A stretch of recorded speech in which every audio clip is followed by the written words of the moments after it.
Chapter 3. The Blue Train to St. Mary Mead.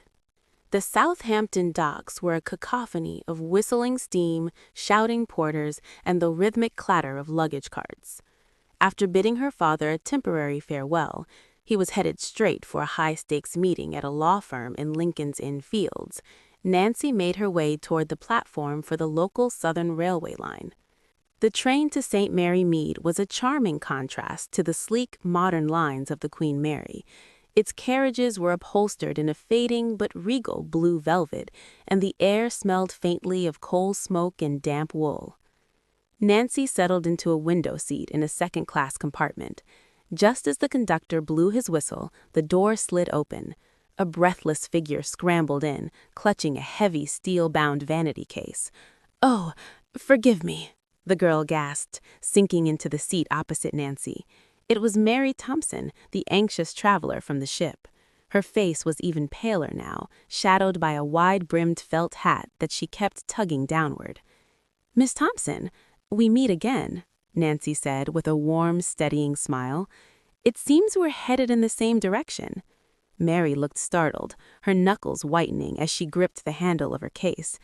"Miss Drew? Yes, it seems so. I'm getting off at a small village. I didn't realize you would be on this local line." "I'm visiting a friend in St. Mary Mead," Nancy replied. Mary's eyes widened. "St. Mary Mead? That's my stop as well. I grew up near there. I'm returning to see my aunt. She's not well." Nancy noticed Mary's gaze flicker toward the compartment's glass door. Following her look, Nancy saw a shadow pass in the corridor. It was a man in a pinstripe suit, his face obscured by a newspaper, but the gold signet ring on his left hand was unmistakable as he gripped the handrail. "Is that man following you, Mary?" Nancy asked directly, her voice dropping to a confidential tone. Mary flinched, her lip trembling.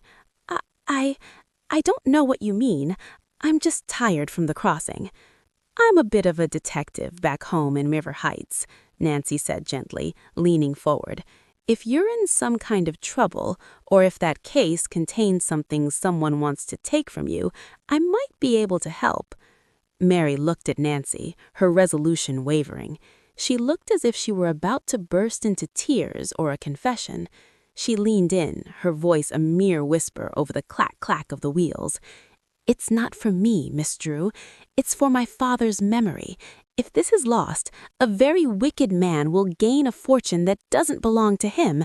I have to get it to—" Suddenly, the train's whistle shrieked a long, mournful blast.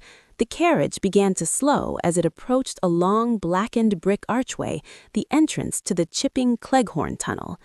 "We're going into the dark," Mary whispered. Her eyes darted to the overhead light fixture, which flickered feebly.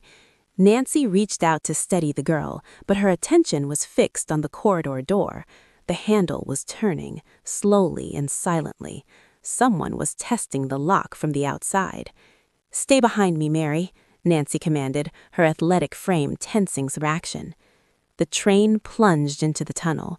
Total darkness swallowed the compartment, and the air grew thick with the sulphurous scent of the engine's breath.